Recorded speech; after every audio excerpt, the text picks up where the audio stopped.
I want to meet a nice, beautiful woman and get married. I love women and nothing could be better than spending the rest of my life with one who loves me too. That sounds nice, but I should warn you that over 50% of marriages end in divorce within the first 5 years. I don't care. That will not happen to me. I will meet a woman who will keep her vows to love me till death do us part. I want to get married. That's what everyone thinks, but it still happens to most of them. I don't care. I want to get married. If I am married, then I can have sex with my wife anytime I want. You've got to be kidding. Married women usually lose interest in having sex with their husbands soon after marriage and almost always after having their first child.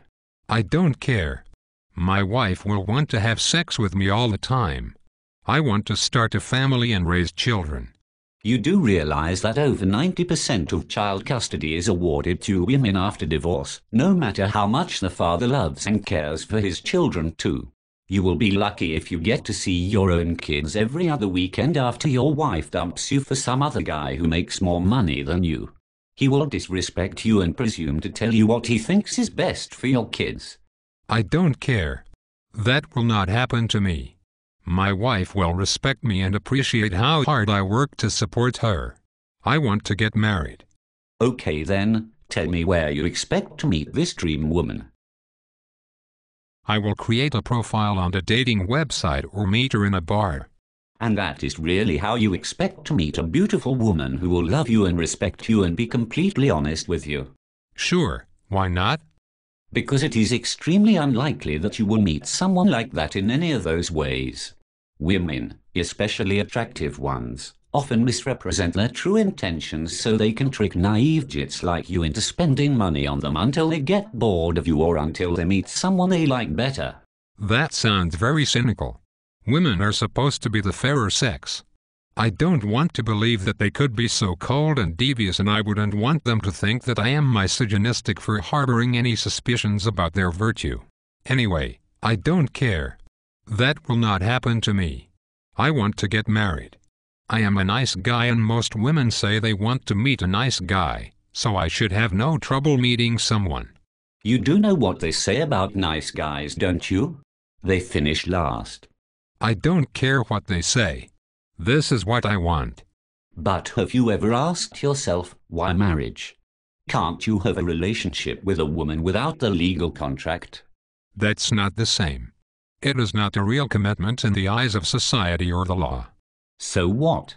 Your commitment is between you and the woman, not between you and the state. But it is the societal norm. People in love get married. It is the accepted standard for people to express their commitment in this society. So it is important to you that your relationship conforms to a societal standard even if it puts you in a very vulnerable position? Yes, no. I mean it is important that society recognizes my relationship, but I will not be vulnerable because I will marry a woman who really loves me. She might love you at first, but things always change. I don't believe that will happen, but if it does, then I will worry about it then. That is very short-sighted and precisely the reason so many men find themselves getting screwed in divorce. I don't care. I want to get married. Why are you trying to discourage me from my dream? I am just trying to help you avoid a costly and painful experience. Why are you so sure it will be so bad? There are rare exceptions, but the statistical odds are stacked strongly against you. Especially someone as naive as you. Why would a woman marry me if she is planning to leave me later? Many reasons. As I mentioned, some women misrepresent their true intentions. Some are idealistic like you and then change their minds later. Most women of this generation are taught to see men as their oppressors, so they often use divorce as a way of symbolically exercising their liberation. But if they see men as their oppressors, then why would they get married in the first place? Because they believe that dumping a hapless sod like you is an empowering act. They can then justify pillaging your hard-earned assets as a form of retribution for what they believe are past generations of patriarchal injustice toward women, even though you personally had nothing to do with that and they never really experienced it. It's just what they have been taught. But if a woman is so liberated, then why would she need to take my money? Doesn't that contradict the idea of being liberated? Yes, it does. But that doesn't matter. The concept of liberation is a decoy. American women are not really oppressed, just confused. Go to the Middle East or some countries in Africa if you want to see what it really looks like for women to be oppressed by men. American women are very entitled and enjoy more privileges and advantages than women almost anywhere else in the world, and yet they still complain about everything. They are like spoiled children. It is really about money and only money. It is a well-known fact that women are much bigger spenders on unnecessary luxuries than men. Most advertising is targeted at women. The system is designed to get as much of men's hard-earned money into the hands of women who will spend it faster.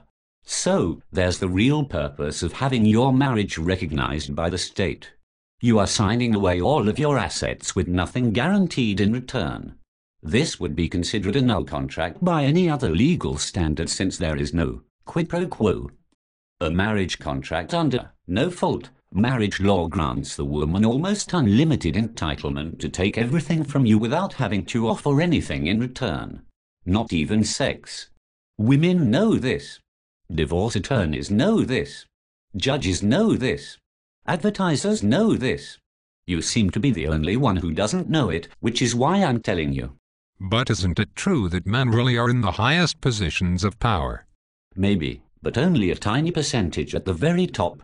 That is the excuse that women use to claim that they are oppressed by men. Even hard-working men like you and me who are just trying to get by. The paradox is that women are most attracted to the most powerful men, but they also envy and resent that power.